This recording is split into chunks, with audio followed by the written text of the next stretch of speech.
Hello there, welcome to the Football Bloc. My name is Brandon, and today we're going to look back at my total predictions for the 2025 Club World Cup and see how accurate I was.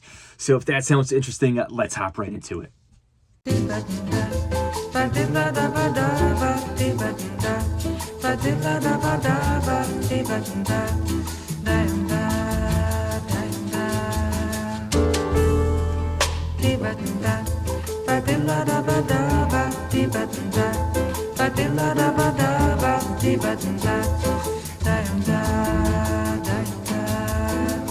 Eu quis amar, mas tive medo e quis salvar.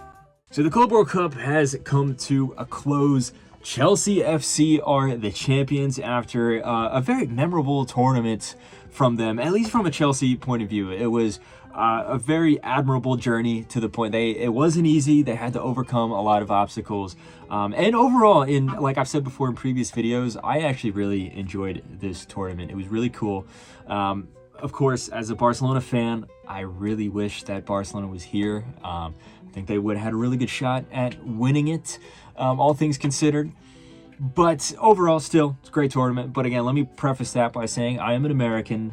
This tournament was held in the United States. I was able to go to a lot of the games, so I do have some heavy bias there. But I think many people, there's been differing opinions from people from different countries, depending on whether or not their club team was in this tournament. We have heard all the controversies. There was a whole bunch of, very nuanced issues surrounding this tournament. But overall, I enjoyed it. I thoroughly did. But if you remember, if you follow my channel, you'll see that I did a video before the tournament where I looked at several different categories and gave my predictions. These were the champion of the tournament, the runners-up, the two semifinalists, as well as a surprise team or a few surprise teams, a few flop teams, and then individual awards such as the best player, the top goal scorer, and the best goalkeeper. So now we're going to look at each of these categories and see how accurate my predictions were. The first one we're going to start off with is the champions. And I have to say, I am very proud of this one. I correctly predicted that Chelsea FC would come out on top. And my reasoning for this was that Chelsea has a massive squad. They have a very uniquely put together team. It's not like many other big teams in the world. And they have so many players to call upon, and so many guys that don't really get regular playing time during the regular season, that it would benefit from a tournament, or they would benefit from a tournament like this, an extra bunch of games at the end of the season here, because they have so many guys to call up, basically, that fatigue shouldn't really be an issue for them there. And then also, the way that this Chelsea team plays, this project under Enzo Maresca, which is still pretty new. We're only a year in, not even a full calendar year at least. I think that they excel at being a tournament team. They're not consistent over the full length of a league campaign, as we saw in the Premier League last year. But as we saw in the Conference League, they know how to show up in the biggest moments. And that is exactly what happened here. Chelsea had so many players, and then they're also signing new players as the tournament's going on. So they had such a large squad. They didn't have to deal with a lot of the issues that some of these other big European teams had to deal with. And then also, they're a tournament team. I don't think they really played perfect in each of their games. I think, with the exception of the final and maybe the game against Esperance, I think in each of their other games, the opposing team outplayed them in certain parts of the game, and each of their knockout round games, with the exception of the final, actually were pretty close. I thought they could have gone either way. But in the biggest moments of the biggest games, they know how to pop up. So I'm very proud of this prediction. I think this is actually one of my best predictions I've ever made. So that's pretty cool to see here. As for the runners-up, I said Manchester City. My reasoning for this was I thought Man City has a whole lot to prove, basically. I mean, they had such a disappointing season last year for their high standards. So going into this tournament, there was a mission here. They had to basically show to the world that they are still one of the top teams in the world. Not to mention, they have new signings coming in, a bunch of players that look to be very, very good additions to the squad. And then also Rodri coming back from injury. And it's interesting because they started off this tournament in fantastic fashion. They were the only team to win every single one of their games in the group stage, and they capped off their group stage after heavy defeats against Wydad and Al Ain. They capped it off with a massive smashing victory against Juventus. So at this point, I mean, a lot of people, including myself, thought that they were probably the tournament favorites, but then they just got completely shut down by Al Hilal in the round 16. One of the biggest shocks of this tournament. I think Pep Guardiola got outcoached by Simone Inzaghi there, and Al Hilal played a perfect game. They were able to exploit Man City's weakness, and they defeated them there. And a lot of the weaknesses that we saw Man City have in the regular season still proved to be unresolved. Now, as for the actual runners-up, it was PSG. PSG got all the way to the final here. And up until the final, I think they were the best team, probably. And just in terms of how they played, I think they were the best team in this tournament here. But they got outcoached in the final. I thought Enzo Maresca, with his masterclass there, the way that he added, continued to start João Pedro, and then he pushed Reece James into the midfield. The way that they were able to nullify PSG's midfield and then be so precise with the counter-attacking just undid PSG. But up until that point, I mean, you saw how they put 4 goals past Atletico Madrid, 4 goals past Real Madrid, 4 goals past Inter Miami. They defeated Bayern, who was one of the other tournament favorites there. So they were very deserving of their spot in the final. As for the other two semifinalists, I had Palmeiras. I thought that they were going to be one of the shock teams of the tournament, and we can talk about that in a bit when we look at the shock teams. And Palmeiras did very well this tournament. I thought that they were very good defensively. They were very strong defensively. And some of their attackers going forward had great tournaments. Paulinho, in particular, was great. And then Estevão had a few great moments here and there, in particular the game against Chelsea. But they went up against Chelsea in the quarterfinals there, game in Philadelphia.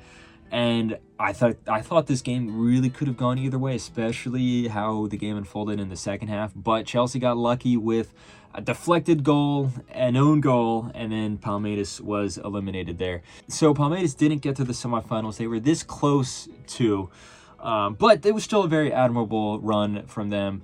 The other semifinalist I had was Real Madrid. Real Madrid, I thought that because they are Real Madrid, they know how to get far in tournaments and get results, even if they're not necessarily playing the best. I thought that would shine through here in this tournament, and that's exactly what happened.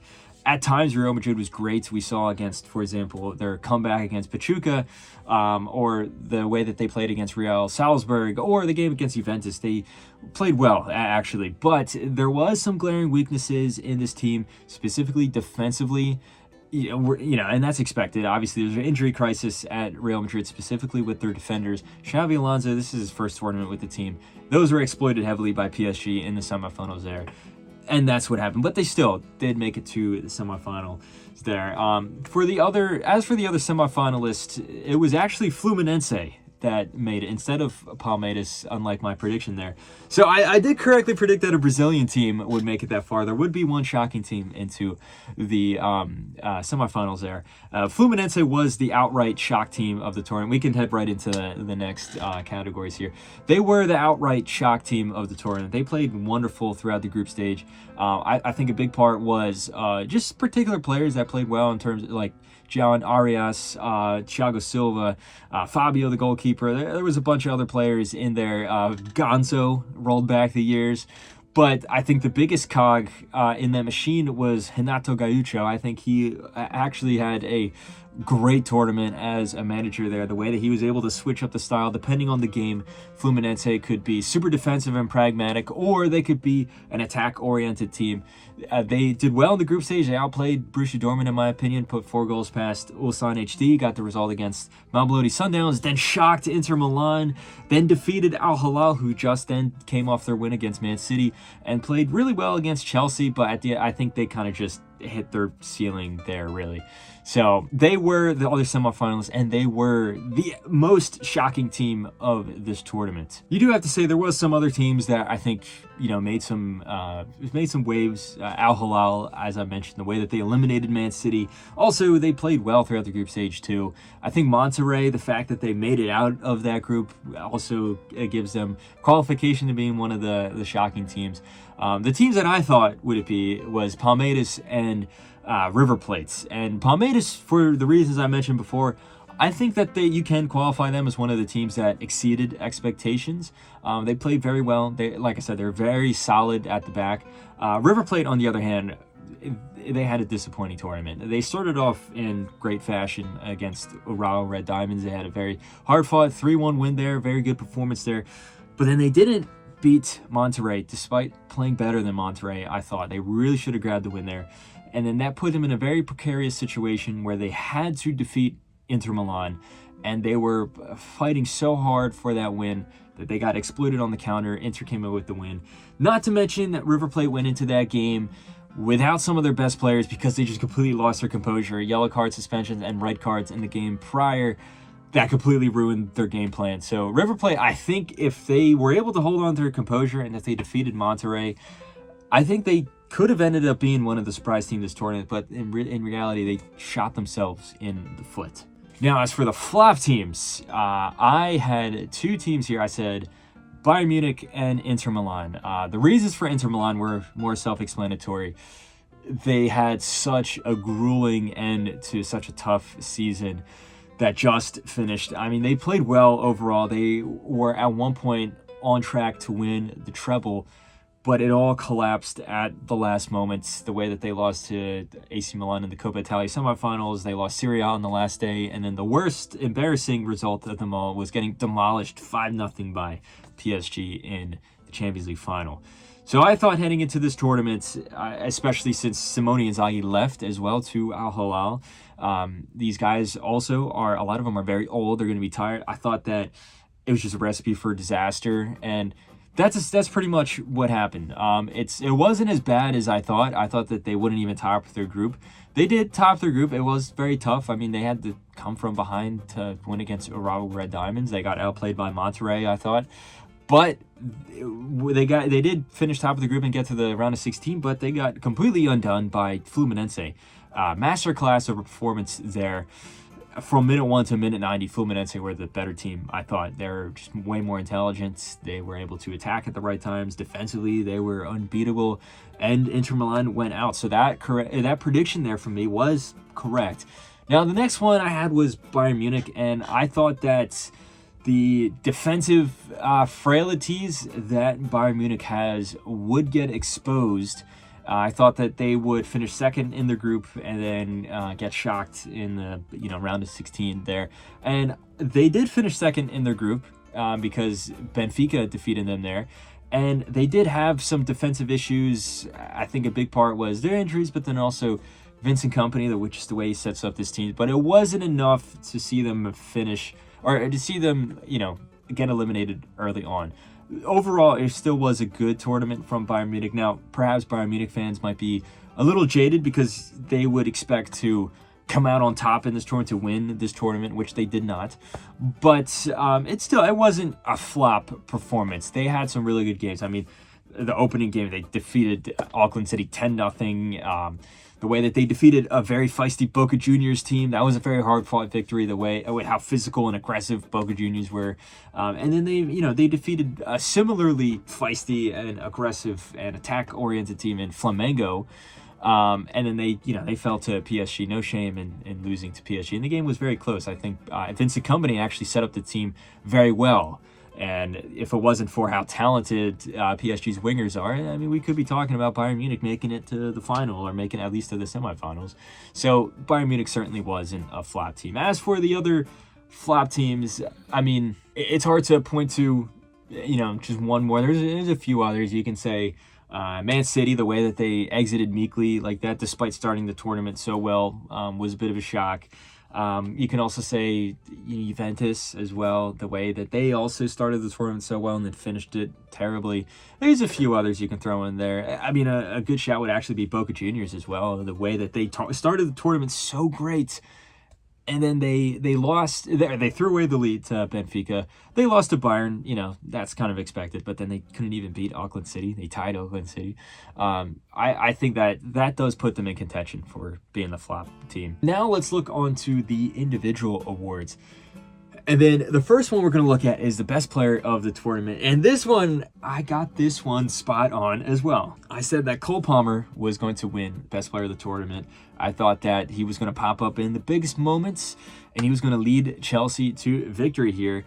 And it's funny because on paper, that's exactly what happened. I mean, Cole Palmer, you saw how great he was against Palmeiras in the first half there, and then how great he was against PSG in the final, most notably. 2 goals and an assist as Chelsea won 3-0. All goals there were involving Cole Palmer.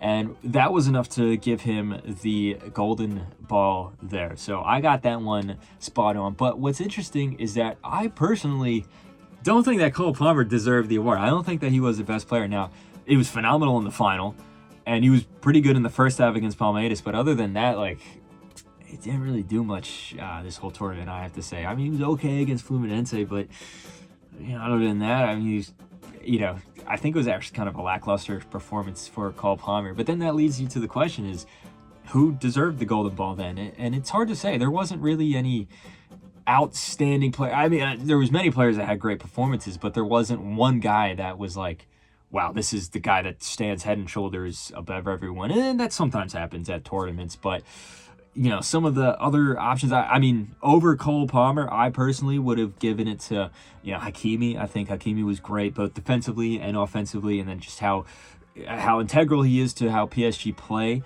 I think Thiago Silva is actually a really good shout for how great he was for Fluminense defensively, but then how he just set up the entire back line. Maybe you can say a shot out of left field like John Arias, most chances created the tournament. He was such a danger for every opponent he went up against in every game. And there's a few other players there. I mean, maybe if you want to choose a Chelsea player, you could say maybe Pedro Neto, maybe Moises Caicedo or Enzo Fernandez. But, I'm not necessarily disappointed that Cole Palmer won it. But personally, I think that as good as he was in a few of the games here, he wasn't consistently the best player throughout the tournament. Now on to the best goalkeeper, and we have a very similar situation here. My prediction was that Thibaut Courtois was going to win. I thought that because of the defensive issues that Real Madrid has, Courtois would be called into action on many occasions. And as I predicted Real Madrid would make it to the semifinals, he would be an integral part of that journey there, obviously, making defensive saves, bailing out Real Madrid on several occasions. And he didn't have any earth-shattering saves, and there wasn't any moments really where Real Madrid looked like they were going to get, demolished or something like that. And then Courtois saved them. I mean, he made a whole bunch of good saves. He had a very good tournament. But the one game that Real Madrid got blown to pieces was the PSG game, and Courtois wasn't really able to do anything about that. Now, the best goalkeeper of the tournament actually went to Robert Sanchez with Chelsea, and it's similar to Cole Palmer, where he was phenomenal in the final. The saves that he made against Desiree Doué and Dembele, and just how he handled himself in the final. He was one of the best players on the pitch. There's no denying that. But was he the best player throughout the entirety of the tournament? I don't really think so. I mean, he wasn't bad. He had some really good moments, but I mean, he also had some, some questionable moments as well. I thought he was terrible against Flamengo. So, but again, with like the best player of the tournament, there really isn't like a standout goalkeeper, really. I mean, personally, I probably would have given it to Fabio from Fluminense with how defensively solid he was throughout the entirety of the tournament. He was very, very important to Fluminense's surprise run to the semis. I mean, you could throw Courtois' name in there as well. Bono, I think if Al Hilal had made it to the semifinals, I think Bono was a shoo-in there. The amount of just insane saves that he had to make was crazy. But, Al Hilal did concede a lot of goals throughout the tournament, and also they got eliminated in the quarterfinals. There's a few other goalkeepers that I think deserve a shout out. I think Oscar Ustari from Inter Miami actually had a very, very good tournament. And, despite Juventus not really playing that great, I think Di Gregorio also had a good tournament as well. Now on to the last individual award. We have the top goal scorer. This one, is more straightforward. There really is no debate about it. It's whoever scores the most goals. I said Harry Kane was going to score the most goals. My rationale was that, he's in a group against a bunch of teams that don't necessarily have the best defense and are not known for being super defensively strong. There's going to be a lot of opportunities for him to score a lot of goals. And that was actually pretty true. Ironically, Harry Kane didn't score or assist against Auckland FC as Bayern won 10-0. But he did score against Boca Juniors, very important goal there. And then he grabbed 2 against Flamengo in the round of 16. He finished the tournament with 3 goals. And the top scorer of the tournament with 4 goals was actually Gonzalo Garcia. So I wasn't that far behind. Again, there wasn't an outright goal scorer. There was a tie for first place, and then also a tie with many players for second place. But then they, through the statistics there in terms of assists, minutes played, things like that, they ended up giving it to Gonzalo Garcia. What a tournament from Gonzalo Garcia. In fact, you can probably throw his name in the hat there for overall best player this tournament. He played very well in the absence of Mbappe. And in fact, once Mbappe came back and they tried to fit both Mbappe and Garcia on the field, Real Madrid looked worse with Mbappe on the field. Now, I'm not saying that Mbappe is not as good as Gonzalo Garcia or something like that, but Garcia in particular just had a great tournament. He was super clinical. His positioning was great. He was in the right spots at the right time. The runs he made were phenomenal. So great tournament and great breakout tournament from Gonzalo Garcia, you have to say. So anyway, guys, that has been the conclusion of my reaction to my predictions for the entirety of the Club World Cup. If you made any predictions heading into the tournament, let me know how you did. Type all your thoughts in the comment section below. Don't forget to like and subscribe. Share this video with a friend. Follow the Football Bloc on social media. But anyway, guys, my name is Brandon. This has been the Football Bloc, and I hope you have a nice rest of your night.